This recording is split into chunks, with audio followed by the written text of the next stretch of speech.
ఆయన ఉట్టి పవన్ కళ్యాణ్ ఉట్టి పవర్ స్టార్ కాదు, ఇప్పుడు deputy chief minister of state. So దాన్ని నిజంగా చెప్పాలంటే మొన్న ఆయన మెచ్చుకున్న ట్రైలర్ చూసి ఎట్లా ఉన్న సినిమా ఏ స్టేజ్కి తీసుకొచ్చా, నువ్వు లేకపోతే ఇంత లెవెల్కి వచ్చేది కదా అని అప్రిషియేట్ చేశారు. ఓ ఆయన డైరెక్టర్ మైండ్ ఉన్న ఆయనే అలా అన్నారంటే మంచి కాంప్లిమెంట్ అండి. అంటే ఇప్పుడు క్రిష్ కదా ముందు ఈ కథను తయారు చేసింది. జ్యోతికృష్ణ వచ్చిన తర్వాత కథకి సంబంధించి తన ఐడియాలజీ ప్రకారం ఏమైనా మార్చడం జరిగిందా? అవునండి, డెఫినెట్ గా. అసలు అంటే మొత్తం ఇంకా చాలా తీయాల్సి చాలా ఉండేది. ఇప్పుడు పార్ట్ 1 అవడంతో టోటల్ సెకండ్ హాఫ్ మొత్తం ట్రావెల్ మొత్తం మార్చేసాడు. తర్వాత బిగినింగ్ కూడా దానికి బిగినింగ్ నుంచి ఒక ప్లాన్ ఉండి ఇలా వెళ్ళాలని టోటల్ స్ట్రక్చరే మారిపోయింది. పార్ట్ 2 మరి ఎప్పుడు చేస్తారు సార్? డెఫినెట్ గా అవుతుంది. ఎందుకంటే ఐ హోప్ ఎప్పుడైనా నమ్మకమే కదా, నమ్మకం అనేది మామిడి దీంట్లో డైలాగ్ కూడా పెట్టాడు. అంటే నమ్మకం ఏంటంటే ఇది డెఫినెట్ గా సూపర్ హిట్ అవ్వాలి, అయితేనే కదా పార్ట్ 2 వాల్యూ అవుతుంది. అయిన తర్వాత డెఫినెట్ గా చేస్తాం. ఇప్పుడు నేను చెప్పిన టెక్నాలజీని యూజ్ చేసి మొత్తం ముందు టోటల్ ఆయన టైంని కూడా వేస్ట్ చేయకుండా ఇది సినిమాని మొత్తం రెడీ చేసి ఏంది అన్ని కూడా షూట్ చేసి ఆయన ఎక్కడెక్కడ కావాలి ఎక్కడెక్కడ అవసరం అది మాత్రం చేసి అలాగూ వేరే లెవెల్ సినిమా చేద్దామని ప్లాన్ ఉంది. సినిమా ఎవ్రీథింగ్ ఆన్ సక్సెస్, అంతే, డిపెండింగ్ ఆన్ ది సక్సెస్. అదే మీరే అన్నారు కదా గ్యారంటీగా అవుతుంది, పార్ట్ 2 గ్యారంటీగా తీస్తామని చెప్తున్నారుగా మీరు. అంటే మీరు ఇప్పుడు పాన్ ఇండియాగా ఈ సినిమాని తీసుకురావడానికి ఈ సనాతన ధర్మం అన్నది ఈ రోజున కంట్రీ మొత్తం మీద సనాతన ధర్మం అనే నినాదంతో దద్దరిల్లిపోతుంది దేశం. దానికోసమా మీరు దీన్ని పాన్ ఇండియాకి తీసుకెళ్లారు?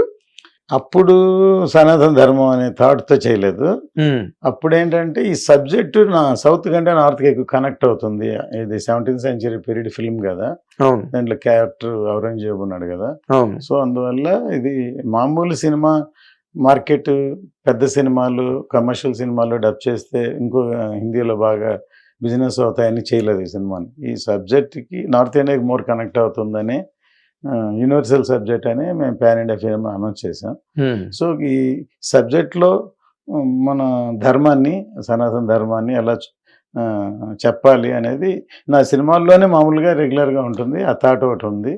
తోటి ఇప్పుడు కరెక్ట్గా కళ్యాణ్ గారు అనౌన్స్ చేయడం కూడా దీనికి సనాతన ధర్మం బాగా యాడ్ అయింది, అగ్నికి ఆజ్యం పోసినట్టు అయిందంటారా? అంటే ఇప్పుడు ఈ ఆంధీ అని అంటే హిందీ మాట ఆంధీ అంటే తుఫాన్ అదే మనం యాక్చువల్గా క్లైమాక్స్ అలాగే ఉంటుంది. సో దాంతో అది హిందీలో వచ్చాడు, ఆంధీ అని అనాల్సి వచ్చింది.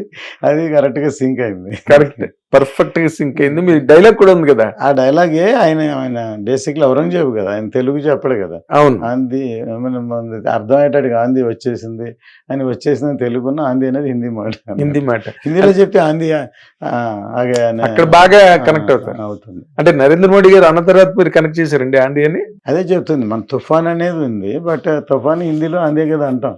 అది మీరు ముందే అనుకున్నది, అది అంటే థాట్ అది. ఇప్పుడు ప్రాసెస్ లో ఆందోళన పెట్టారు అనమాట. నేను అంటున్న పాయింట్ అదే పాయింట్నే, మోడీ గారు అన్న తర్వాత మీరు దాన్ని అడాప్ట్ చేయాలి. తుఫాన్ అనేది ఉంది, మీరు సినిమా చూస్తే అర్థం అవుద్ది. ఓకే, ఉంది మన ట్విస్టర్ లాగా తుఫాన్ వచ్చేసిందని అంట, కానీ హిందీలో ఆంధీని అంట, కాబట్టి ఇప్పుడు ఆంధీ కనెక్ట్ అయింది అంటున్నాను. అదే తర్వాత ఇప్పుడు ఈ క్యారెక్టర్ ఏదో ఉన్న క్యారెక్టర్ ని వాడుతున్నారు.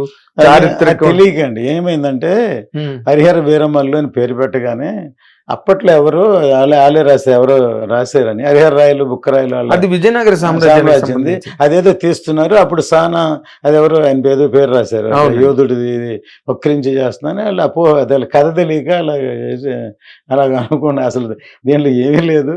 దీంట్లో మాకు చైల్డ్హుడ్లో ఈ పేరు ఎందుకు పెట్టాము, హరిహర వీరమల్లు ఎందుకు పెట్టాల్సి వచ్చింది, డైరెక్ట్గా ఒక బిగినింగ్ ఎపిసోడ్ లో ఉంది. ఒక ఏమంటారు, ఫ్లడ్స్ లో ఒక బిడ్డ వాటర్ లో కొట్టుకొచ్చి ఎక్కడ ఒక గుడి దగ్గర దొరికేదానికి రెలవెంట్ గా పేరు పెట్టినట్టు. అంటే హరిహర విష్ణువు శివుడు, ఈ ఒక వీరుడు దొరికాడని పేరు పెట్టింది తప్ప హరిహర రాయలు బుక్కరాయలకి సంబంధం లేదు, అసలు కథ లేదు. అప్పుడు అది ఆయన చెప్పిన అయోధుడి కథ కాదు, అసలు ఏం సంబంధం లేదు. అదే వాళ్ళకి తెలియక అలా అనుకున్నారు. అదే దీని మీద చాలా రచ్చ చేస్తాం మేము. ఒక విధంగా అదేంటో సినిమా చూస్తే వాళ్ళకి అర్థమవుతుంది, మన పబ్లిసిటీ అవుతుంది. అంటే ఇప్పుడు నార్మల్ సిచ్యువేషన్ లో తీసుకుంటే గబుక్కుని నమ్మేటట్టు ఉంది వాళ్ళు అన్నమాట. ఎందుకంటే త్రిబులర్ లో 2 హిస్టారికల్ క్యారెక్టర్లే, ఆయన చేసింది ఫ్యాంటసీ చేసాడు కానీ. అవును అవును, అందుకని దీన్ని కూడా అట్లాగే మేము ఇన్స్పిరేషన్ ఆ పేర్లు ఆ హిస్టారికల్ ఏం చేయలేదు. అవునులే, మన టోటల్ గా ఫ్యాంటసీ రాబిన్ హుడ్ క్యారెక్టర్ లాగా. అంతే, రాబిన్ హుడ్ క్యారెక్టర్ లేదు, క్రియేటెడ్ రాబిన్ హుడ్ అన్నది. అవును, రాబిన్ హుడ్ ఎట్లా అంటే ఒక సినిమాలో దొంగ ఉన్నోడిని దోచుకుని మంచి వాళ్ళకి పెట్టడం, ఇంగ్లీష్ లో రాబిన్ హుడ్ అంటారు. అదే ఫ్యాంటసీ క్యారెక్టర్. కానీ అసలు ఎందుకు హీరో అలా ఉంటాడు దొంగ అంటాడు, ఎవరికైనా డౌట్ ఉంటది కదా. బందిపోటని సినిమా కూడా అదే కదా రామారావు చేసింది. కానీ దానికి ఒక కథ ఉంటది కదా. టోస్ట్పురం పోలీస్ స్టేషన్ వచ్చింది, 3 తీశారు, అందులో 1 హిట్ అయింది. అవును, అప్పుడు ఎక్కడ దొంగతనం జరిగినా టోస్ట్పురం వాళ్ళని తీసుకెళ్లి అరెస్ట్ చేసేవాళ్ళంట. కానీ అక్కడున్న కాల పరిస్థితుల వల్ల వాళ్ళు ఎందుకు దొంగలు అయ్యారు ఏంటో ఒక రీజన్ ఉంటుంది. అసలు ఆయన చెప్పేదానికి దీనికి వాళ్ళు అనుకున్న దానికి సంబంధం లేదు. అసలు సంబంధం కదా, అసలు కాదు. వాళ్ళకి ఎవరో అట్లా అనుకున్నారు, అపోహ అనమాట. అవునులేండి. ఇప్పుడు ఏంటి, మీకు రేవంత్ రెడ్డి గారిని కలిశారు, ఇక్కడ టికెట్ల హైకు, అక్కడ టికెట్ల హైకు. అవునండి, ఇప్పుడు ఆయన అంతకుముందు మొన్న ఇష్యూ జరిగింది కాబట్టి ఫర్దర్గా ఇవ్వను, కానీ చారిత్రాత్మక సినిమాలకి ఇస్తానని చెప్పున్నారు ఆల్రెడీ. ఆ రోజు నేను కలిసి ఇష్యూ ఇచ్చాను, చూస్తా అన్నారు. మళ్ళీ డేట్ పోస్ట్పోన్ అయింది. మళ్ళీ ఇప్పుడు కలిసి మళ్ళీ ఈ డేట్కి ఇవ్వబోతున్నాను. మళ్ళీ కలవబోతున్నారు. అక్కడ ఏపీ పరిస్థితి ఏంటండి? అక్కడ ఎలాగూ ఆయన అలాగే మినిస్ట్రీ వచ్చిన దగ్గర నుంచి ఏ సినిమాకైనా అన్ని సినిమాలకి ఇచ్చారు, అన్ని సినిమాలకి ఇచ్చారు. ఎందుకంటే ఆయన కళ్యాణ్ గారు ఫస్ట్ డే కల్కి రాగానే చెప్పాను, నేను సినిమాలో నుంచి వచ్చాను, నేను స్ట్రగుల్ అయ్యి వచ్చాను, ఏం కావాలో వచ్చి అడిగితే ఏం కావాలి ప్రాపర్గా అందరు కలిసి చేస్తే చేయడానికి కదా నేను ఉన్నానని చెప్పారు. రైట్. మీరు రాజకీయాల్లో జనసేన కార్యక్రమాల్లో కూడా మీరు బాగా యాక్టివ్గానే పార్టిసిపేట్ చేశారు ఎలక్షన్స్ ముందు. బాగా అంటే తిరుపతి వెళ్ళాను నేను. తిరుపతి నేనే అనుభవుతున్నాను, మీరు అన్నారు తిరుపతి కళ్యాణ్ గారు వెళ్ళమన్నారు, వెళ్ళాను. అదే అంటే రాజకీయ కార్యక్రమాల్లో మీద కొంత పాలు పంచుకున్నారు జనసేన కార్యక్రమంలో. తిరుపతి అనండి, ఐడియాలజీ అనండి, లేకపోతే ఇంకోటనండి వాట్ ఎవర్.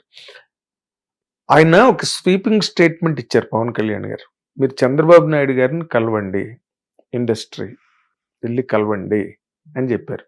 దాని మీద మీ స్పందన ఏంటండి? మీరు కూడా ఒక నిర్మాత. డెఫినెట్గా న్యాచురల్గా ఇప్పుడే కాదు, ఇప్పుడు కొత్త ఏం కాదు, కళ్యాణ్ గారు అందుకు కరెక్ట్. ఎందుకంటే ఎప్పుడైనా గవర్నమెంట్ రూలింగ్ ఉన్నప్పుడు ఒకటి ఏ ప్రభుత్వం వచ్చినా సినిమా పరిశ్రమకి మనకి వాళ్ళతో పని ఉంటుంది, వీళ్ళ పని ఉంటుంది, ట్యాక్స్లు అయినా ఇంకోటి అని థియేటర్లని సపోర్ట్ అయినాయి. గవర్నమెంట్లో ఏమైనా హెల్ప్ ఏ గవర్నమెంట్ వచ్చినా ఎవరికి కాదనుకుంటే హెల్ప్ చేస్తున్నారు. ఈవెన్ తమిళనాడులో కానీ ఆంధ్రాలో నాకు తెలిసి. సో ఆనవాయితీ వెళ్ళి గవర్నమెంట్ రాగానే మనం వెళ్ళి చేయడం. కానీ తెలియలే ఎందుకనో ఇండస్ట్రీ తరఫు నుంచి ఇంకా ఎవరు వెళ్ళలేదు, అందుకని ఆయన కలవమని ఆయన అనౌన్స్మెంట్ ఇచ్చారు. మీకు ఏమైనా తెలుసా ఎందుకు కలవలేదు? ఎందుకు కలవలేదే, నో రీజన్, అదేం లేదు. వెళదాం అనుకున్నా. మొన్న పిలుపు కూడా వస్తే ఇప్పుడు కరెక్ట్గా ఇక్కడ అవార్డ్స్ అనౌన్స్ చేశారు. ముందు రోజు నైట్ వరకు జరిగింది, వెరీ నెక్స్ట్ డే అన్ఫార్చునేట్గా అయింది. ఏదో ఒక మంచి డేట్ చూసి ఇండస్ట్రీ తరఫున అందరూ వెళ్ళి కలవడం ఆనవాయితీ. జనరల్ కొత్త ప్రభుత్వం తమిళనాడు అయితే ఎక్కువ చేస్తారు, ఇక్కడ తక్కువ యాక్చువల్గా. మన వాళ్ళకి ఎప్పుడు రాయల్గా ఉంటారు. తమిళనాడు అయితే ఏ ప్రభుత్వం వచ్చినా అందరూ వెళ్ళిపోయి ముందు వెంటనే వెళ్ళి బుకేలు ఇవ్వడం, మాలలు వేయడం, రూమ్ అంతా నిండిపోతుంది, బుకేలు వెళ్ళిపోతుంటారు. మేము కూడా ఒకసారి ఏదో ప్రాబ్లం అంటే నేను కూడా వైస్ ప్రెసిడెంట్గా ఉన్నాను తమిళనాడు ప్రొడ్యూస్ కౌన్సిల్లో. సీఎం జయలలితని కలవడానికి వెళ్ళాను.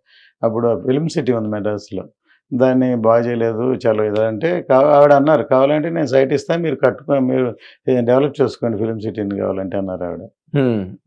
మరి ఇప్పుడు అక్కడ కూడా పవన్ కళ్యాణ్ గారు ఇక్కడ డెవలప్ అవ్వాలి, ఏపీలో డెవలప్ అవ్వాలి ఇండస్ట్రీ అనే దాని మీద గట్టిగా పట్టుబడుతున్నారు. ఏమైందండి సార్, టోటల్ భారతదేశంలో అంటే ఇప్పుడు నేను వేరమూల ఇంటర్వ్యూకి వచ్చి ఇంకోసారి మీకు పర్సనల్ ఇంటర్వ్యూ ఇస్తాను. అదేలేండి డెఫినెట్ గానండి. మీ సినిమా చాలా పెద్ద హిట్ అవ్వాలి, ఎందుకంటే పవన్ కళ్యాణ్ గారి సినిమావే చాలా కాలం అయిపోయింది వచ్చి, మీ కాంబినేషన్ వచ్చి కూడా చాలా కాలం అయింది. అవునండి, అప్పుడు ఖుషి ఎంత పెద్ద హిట్ అయిందో అప్పుడు చాలా థియేటర్లో రికార్డ్ బ్రేక్ కలెక్షన్స్ వచ్చాయి. మేబీ అతిశయోక్తో ఏమో తెలియదు, నేను ఎదురు చూస్తున్నాను, డెఫినెట్గా అందరికీ నచ్చుతుంది. ఈ సినిమా కూడా అట్లాగే ఒక చాలా పెద్ద హిట్ అవుతుంది డెఫినెట్గా. ఎందుకంటే మంచి సినిమాని ఎప్పుడైనా ఆదరిస్తారు. తర్వాత ఎంటర్టైన్మెంట్ అన్ని రకాలు ఉన్నాయి ఇందులో. పైగా ఇప్పుడు ఈ కాలంలో ఈ ఓటీటీ వచ్చాక డిఫరెంట్ ఫిల్మ్ అయితే కానీ థియేటర్కి రావట్లేదు, లేకపోతే ఓటీటీలో చూస్తాం అనుకుంటున్నారు. కాబట్టి ఇది డిఫరెంట్ ఫిల్మే, పెద్ద సినిమా. కళ్యాణ్ గారి సినిమా వచ్చి 2 years అయింది.